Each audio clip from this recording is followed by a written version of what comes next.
Hey guys, what's going on? This is Hit You Good, and you're watching Hit You Good Gaming. We are on episode 6 already of West of Loathing, this quirky, awesome 1890s Western game that has led us to far and distant lands. It's amazing. So, we're going to go ahead and get started, and if I remember correctly, when we last left our hero, where's Pete? Pete's supposed to be, he's probably at the beginning of the level. Anyways, we were about to enter the final sarcophagi. Yeah, I am a pope, seriously. I'm going to do a handstand. And if you remember last time we had killed like several of these guys, we're going down here for the mission. I am the pope, seriously. Let's find out what this guy's doing. Saint Pope stands beautifully behind the dais. He just keeps doing his pope gestures, ignoring you. What's a pope gesture? How can someone look so smug without even having a face? The longer you watch him, the more he gets on your nerves. Insult him. Moxie. Yeah. You unleash a torrent of insults that would make a sailor blush and a sailor's mother ashamed of a sailor. Holy crap. Saint Pope's eyes narrow, even though he doesn't have a face. Looks like you finally managed to make him mad enough to fight you. Fight him then. Because that's what we do. Wow. Alright. Probably take care of him real quick just doing this. Let's try it. There we go. Easy enough. I thought that was going to be harder. You put an end to St. Pope's heresy once and for all. Pope's pelvis and a fake Pope hat. Where does he get a fake Pope hat? I am Pope. Seriously. Okay. There's anything behind this? Nope. It's an exploration game. You got to figure it out. Just, Okay,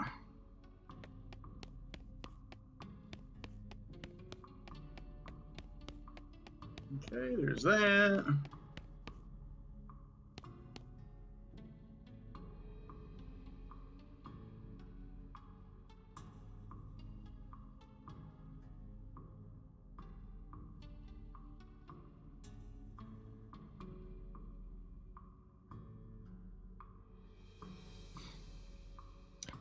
All right, let's see if we can get luck down there. Did I not get everything?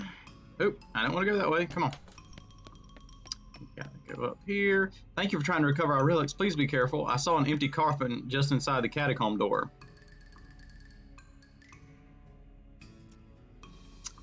Oh, don't worry about that. We're just storing that for an escape artist. An escape artist? Yes, he was taking his act on the road, but needed to lighten his luggage, so he gave us a generous donation in exchange for storing it for him. Oh, okay. All right, so oh, okay, here we go. You lock the skull back in its little glass prison, but seems annoyed, but Sister Mary thanks you what? Effusiously? Return the pelvis of Saint Pope. You pop the Pope pelvis back on its Pope pelvis plinth. Sister Mary is pleased as punch. Have you ever been pleased as punch? No. Return the finger bone of Saint Beefus. This is so weird. You return the weirdly huge finger bone to its reliquary. Sister Mary looks delighted. My vocabulary is gonna be much expanded. You've recovered all the relics. Oh, praise be. Thank you. I'm glad to have helped, sister. I must reward you for your efforts, though. We don't have much, but these boots look like they might fit you. Silk nun's boots. This is... All right, I'll buy it. Maximum AP and 3 Moxie. What have I got on here? 1 maximum. Oh, okay, so it didn't really do anything. But it gives me 3 Moxie. Whatever that is. All right. We're going to wear that. I'm going to look kind of goofy. Okay. Now, what else we're going to do? Let's talk to him. Reckon I'll just wait out here till you're done. Not the religious sort. Don't care for invisible forces speaking from on high and such. Fair enough. What do you think we should do next? Well, if you can't think of nothing else to do, we could always head over to Smee's to rail camp and see if he's got any new problems need solving. Okay, any other ideas? Pete says you told Professor you'd bring him 5 chunks of El Vibrato strap. Anything else? Pete says you go to the post office and get the knife the chef wanted. The post office and get the knife the chef. Okay. Alright, let's see if we can figure out that.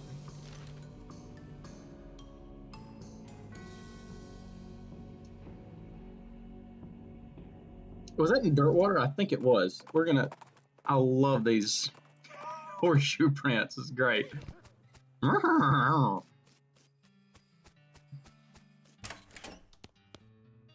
You find P.O. Box 441, the one that belongs to the chef at the Jewel. Open Box 441. Got a saute knife. Bring it back to the chef.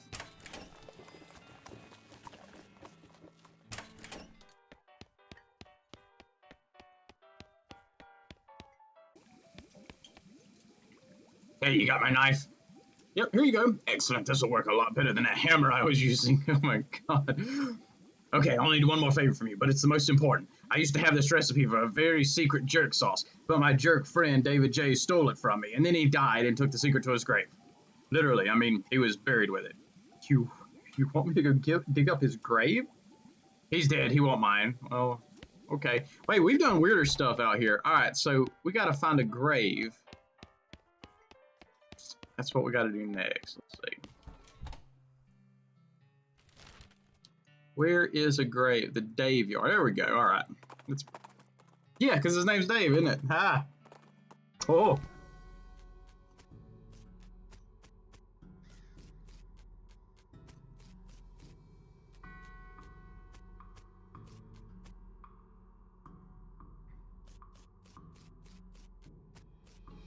David D. The truth was out there. It killed him.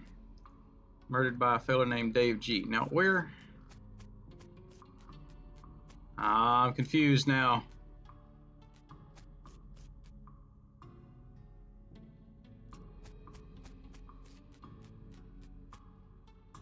Okay, so I've already been in here. Need me a quest log. Out of Heartsick, seeing negative 36 years. Down in the theater. Ha-ha! Here we go, Dave J. Rap-a-pap-pow. You dig up the grave and pry open the coffin. Instead of a corpse, it contains a garbage bag? That's strange. We're going to reach inside. We love reaching inside things. You reach in the garbage bag and you're surprised to find that it's full of pudding? No, it's not just pudding. It's pudding and motor oil. Who would do this? You finally manage to reach all the way to the bottom of the bag and retrieve a sodden lump from the bottom. You unglob the wad and dry it off, then wash your arm in a nearby ditch. This better be worth it. Got it out. Dave's secret sauce recipe. All right, let's make our way back down to Dirtwater. I wonder if all this is going to be, worth it. You come upon a wrecked and abandoned stagecoach lying at the side of the trail, surrounded by large clawed footprints in the dust. They look like Gila monster tracks, lots of them. All right. You can't tell if the coach was attacked by Gila monsters or they scavenged it after the fact, but they certainly seemed interested in whatever it was carrying, which is strange because a weather-beaten sign on the side of the coach says Bookmobile. The doors have been torn off of hinges and the coach is empty apart from a single book lying in the dust. Book. Walking Stupid. Oh, I know what this is. You pick up the book wondering why the Gila monsters would have just left this one behind.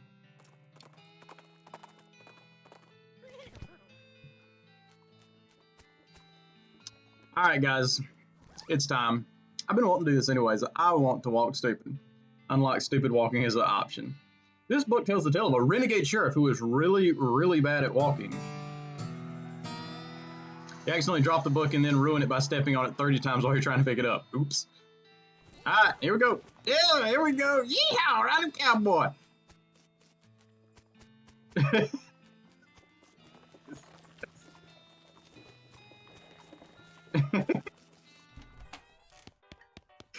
This game, man.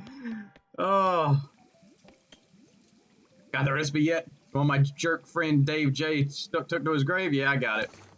Hey, thanks a million, buddy. Now, my slop will be world famous. Here, let me give you a little something for all your trouble. It fell in a slop, but it's still good. A sloppy top hat.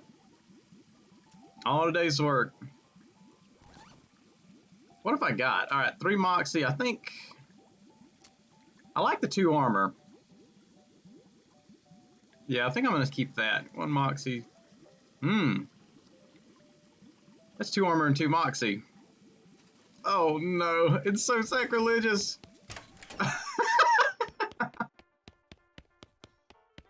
Oh boy, alright. Anything for Haloid? Have a shot of bourbon. Who's that old man by the piano? Oh, that's old Ellsbury. Tragic fella he is. He was a writer and a poet. Came out west to sell his books, but nobody would buy him. Too weird his stories. Fantastic like. Too bad, I love that stuff. Well, it don't matter much now anyhow. He had to get some normal work to make ends meet. Did passing well as a prospector until one day he lost his mind in a mind. He what now? You know what I mean. He saw something that made him stop telling his weird tales. Made him stop telling near completely. Come to that, he just stands there by the piano nowadays. Seems to calm him down as long as he doesn't make any trouble. I don't mind him too much. Feel a little sorry for him, to be honest. Poor fella. A shot of bourbon. Coming right up. Dirtwater bourbon. Can I get some darts? The sign on that dartboard over there said to see you for darts. Oh, sorry. All the darts got broken months ago. It's disappointing. See you later, Lloyd. Good talk to Old Ellsbury. Show him the helmet. His eyes lit up. Well, one of them does. The other's kind of stuck in a perpetual squint. Does this belong to you? He takes the helmet from you. Takes him a moment to find his voice. It does. Long time ago. I don't suppose there was anything else where you found that. Just some laudanum. You still don't have it? No, sorry. It's all right. If you run across any, though, well, it'd be a kindness is all. Poor fella. All right, so we're going to try to find some laudanum. Ken's not very good at his job. I don't have a needle.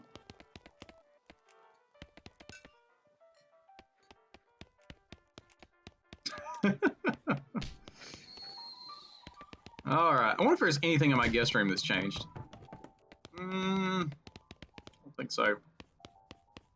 Nice view from up here. Use your binoculars. You see the smoking ruins of a ranch near the northern horizon. You discovered a new map location, the Stearns Ranch. Put your binoculars in a nearby trash can, okay?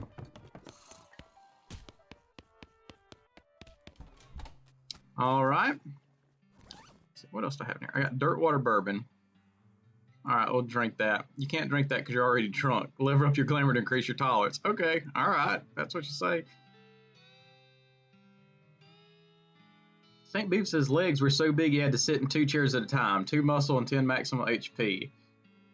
Oh, so you can, like, throw this at somebody. All right, whatever. That's weird. Okay, let's see. There's Stearns Ranch, but what else do I want to do? I tell you what, hang on. I want to stay here. I want to see if I can get some laudanum. I probably already used that and wasn't supposed to. Nope, no laudanum.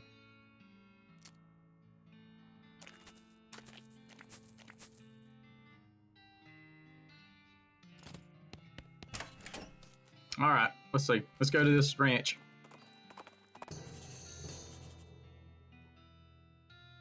There's so much stuff. Shaggy Dog Cave. Let's go. I saw that from way over here. Here we go, walking stupidly in here. There's a plaque. There's a plaque below the cave wall here. Yes, I see that. Read it. A record of the events of the expedition to and into the Shaggy Dog Cave, November 1887, as recorded by Jim Plaque. Here's a plaque. Get it? Well, can I read any more than that? No? Okay. Now this is my favorite. Oh, that might be my favorite. There's a plaque bolted to the cave wall here. Read it. Having acquired through various and sundry means, a story which is interesting in its own right, but better saved for another time, a map purporting to lead to a large cache of jewels and ingots of precious metals hidden by the infamous highwayman and train robber Black Coal Jr. in the years before the cows came home, I, Jim Plaque, along with 3 compatriots, these being Nathaniel Lyman, Cyrus Howard, and Douglas Watts, set out to find Shaggy Dog Cave and the aforementioned treasure. It's a cinematic. So let's scooch on over here. Our equipment and provisions consisted of 1 car and a horse to pull it, 4 additional horses to be ridden, 2 shovels, a spade, and a mining pick, a large coil of rope, 1 large basket of eggs, as well as an assortment of other trail provisions and cookware, my own collection of blank plaques and engraving tools, 1 large and shaggy dog, and a buffer. I love the shadows in this game. There's a plaque by the walker, yes. After traveling for 2.5 days to the south and east, we arrived at a small town named Dirtwater, the largest settlement in the vicinity of Shaggy Dog Cave, leaving the dog to watch the horses. The 4 of us entered the local saloon and each ordered a beer, except Si, who was satisfied with water. It's an epic tale. The barman provided our drinks as requested and then withdrew a small wooden box from underneath the bar, asking us if we'd care to witness something real interesting. Considering that we still had quite a few hours left to travel, we politely declined and asked him if he knew the way to Shaggy Dog Cave. He replied that he had never been there personally, but it gave us rough directions which correlated nicely with the notes on our map. Upon leaving the saloon, we discovered to our dismay that some unknown villain had tampered with our wagon. Fortunately, the only supplies missing were the buffer and the entire basket of eggs, apart from that one that Doug had concealed within a pocket for safekeeping. We also discovered that the dog had absconded with one of the horses, forcing Nate and Cy, after a drawing of lots, to share.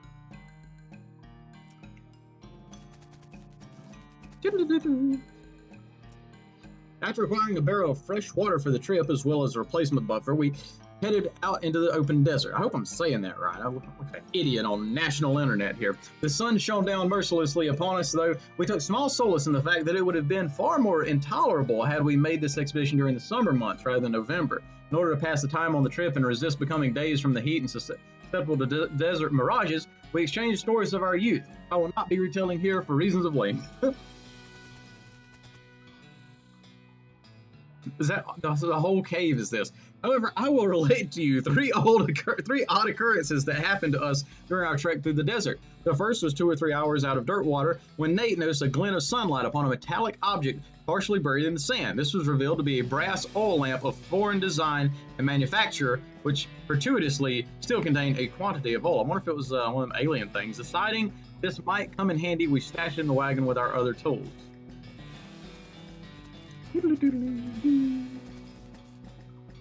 There's a plaque bolted to the cave wall here. Our next encounter was with a nomadic goblin tribesman who we discovered spoke excellent English. It inquired as to our destination, and we replied that we were looking for Shaggy Dog Cave, though we did not disclose the reason for our journey. The goblin confirmed that we were heading out on the correct course and mentioned that he had only a short time earlier witnessed a large and shaggy dog riding a horse in the same direction. We all agreed that this is a usual sight indeed and continued on our way.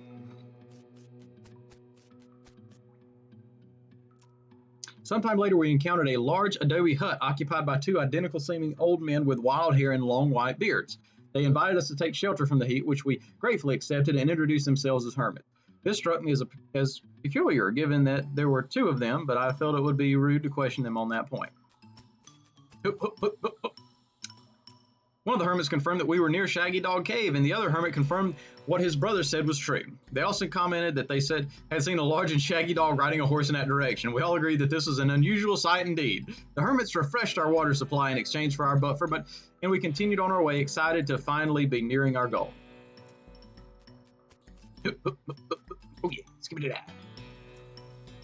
For 2 more hours, we finally arrived at Shaggy Dog Cave. Carefully keeping our excitement in check lest we become incautious, we unloaded our equipment and supplies from the wagon and took a brief respite in the cool shade of the cave entrance. To celebrate our arrival, Doug unpocketed and shared the egg he had saved from our basket that had been stolen in dirt water. Once we were rested, we decided the time had come to explore the cave.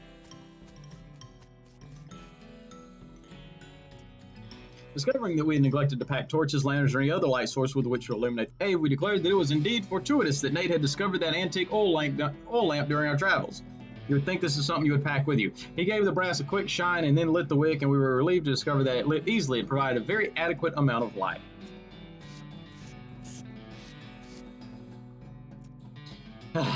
As we headed into the cave, we were further encouraged by the fact that the floor was quite even and easy to traverse, and there was no side passages which might cause us to become lost. Despite this, I resolved to hang a number of plaques to mark our progress through the cave and engrave them with the tale of our journey, such that others who discover the cave after us might be entertained and edified by our story. I'm feeling edified. I wonder if they had to crawl across the floor like this. Soon we came to the end of the tunnel. While Nate, Cy, and Doug took turns with the excavation, I completed the last of the aforementioned plaques. It was a matter of perhaps an hour before Cy's shovel struck a wooden surface with a hollow noise, and we hauled a traditionally styled treasure chest out of the hole with great excitement. Come on. Nope, there's another one. The chest was locked with an ancient and rusting iron padlock, which broke easily from a single swing of our pickaxe. We opened the lid slowly, and the flickering light of the antique oil lamp shone brilliantly upon jewels of every color and shining ingots of precious metals, just as promised by the legends of Blackpool Jr., joyous at our triumph We loaded the chest into our wagon and began the journey home. Thank you for reading, and may your own endeavors be equally successful. You've already took everything! Now what is this? It's a hole, a completely empty one. What the hell?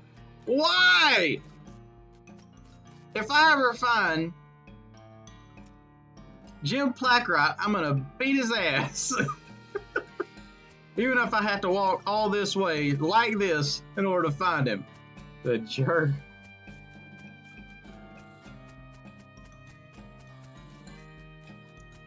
Look at all these plaques we just had to read. What the hell?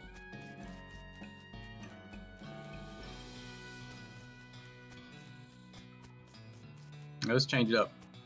Yeah,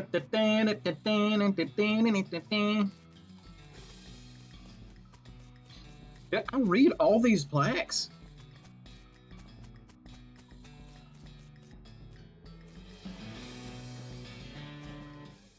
All right, well, that was that. All righty, let's go back to Stearns Ranch, or Stearns Ranch, whatever it's called. I'll get sidetracked this time. All right, needles. Yay!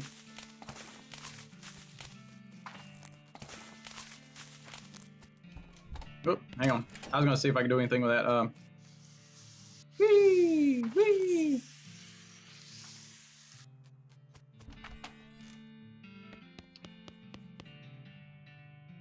It's a lockbox. True to the name. It's locked. Stock certificate. Ooh, a document. Some still beans in this pot. Liking beans are probably nasty, but in this world, it probably doesn't matter. Ooh, all the books on the shelf are burned, but you notice something strange about the back of the shelf. There's a book inside. Your deft fingers find a hidden catch, and the back panel of the shelf slides away to reveal a secret compartment. Mary Stearns' diary. Okay. The toy box contains a single object and a creepy burnt porcelain doll. It's the work of a moment. It's the work of a moment to fix the doll's voice box. Pull the string. Pull the string. The doll's eyes roll back into its head, and its mouth begins to beat. Hi, I'm Grace. What's your name? I'm Hitch. Hi, Hitch. You're nice. Do you want to play with me? This is a bad idea. Yeah, let's play. Hey, Mary used to play with me, but we didn't get to finish our tea party before she went away. Will you help me finish it? What kind of tea party I like is throwing it in the harbor. Surely. Hooray! The game is almost over. Mary did such a good job. The doll's eyes roll back forward. Go downstairs and get my cup. You know the magic word to make the mean cow let you in a secret room. What the hell? No, what is it? The magic word is peanut butter. The doll goes silent. Got it. Peanut butter. You shudder as you realize that talking to dolls hasn't been invented yet. It's a crate. I got a lock and a full canteen. Between the smoking, I'm going to go down there in a minute. I want to figure out what this is. Between the smoking noise, you're guessing if the contents of this outhouse are more dangerous than average outhouse contents. I'm going to fight. Oh, okay. I hope I wasn't going to have to fight a piece of crap. What other stuff we got on here? Full canteen. Target will get wet.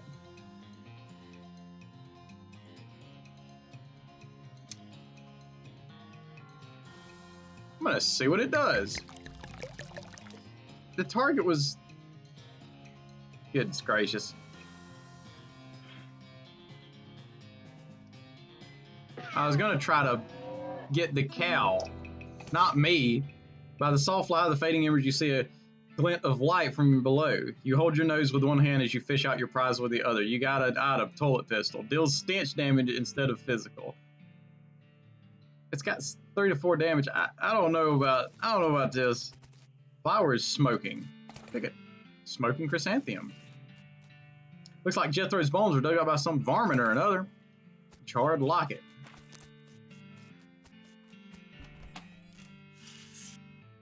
I don't have safe cracking, really? Pile of loose boards. There's some food on this shelf. Grab it. You got an item. Sugar guns. And cat's eye candy. All right. Let's see what this is.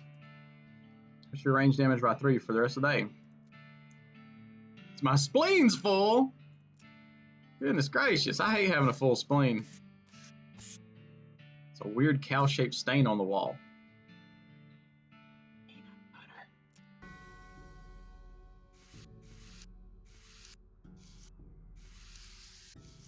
This is fun. Atop this sinister-looking altar sits a copper goblet filled with what appears to be blood.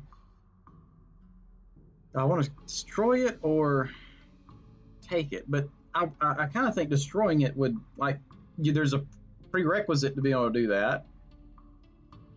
Destroy it. You don't know what this is, but you know it's abominable. You grab the goblet, smash it against the altar. Everybody, where the blood lands, cracks appears. The altar groans as it crumbles into ruin. Holy crap. And how? Okay. Yoo-hoo!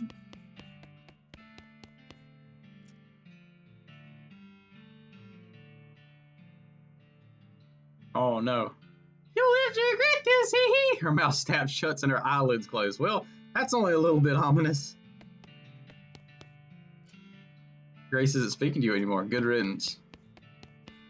I ain't never seen such talking dolls and cows and all sorts of crap.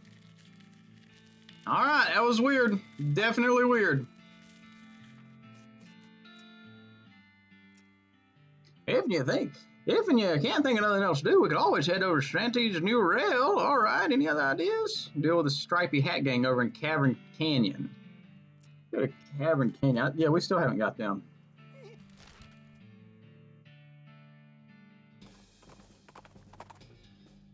You find a pair of saddlebags slung over a tree branch. Stenciled letters on the side read, property of Fort All Dead Library. Okay. Modern snake oiler. That is wonderful. All right. So there's supposedly a spider cave here. We're gonna halt it just for this week's episode, and we're gonna figure out what in the world is going on with a spider in this cave and find out what's happening. So, guys, thank you so much for watching this. Like, subscribe, share this with your friends, and once again, I'm gonna put the link in the description below. This thing's only like $10 on Steam. And it's a really, awesome thing. You can play with your parents, you can play with your girlfriend if they're not used to video games or whatever. It's fantastic. But anyways, guys, we'll see you next week with another episode of West of Loathing. Jesus loves you. Get you good out.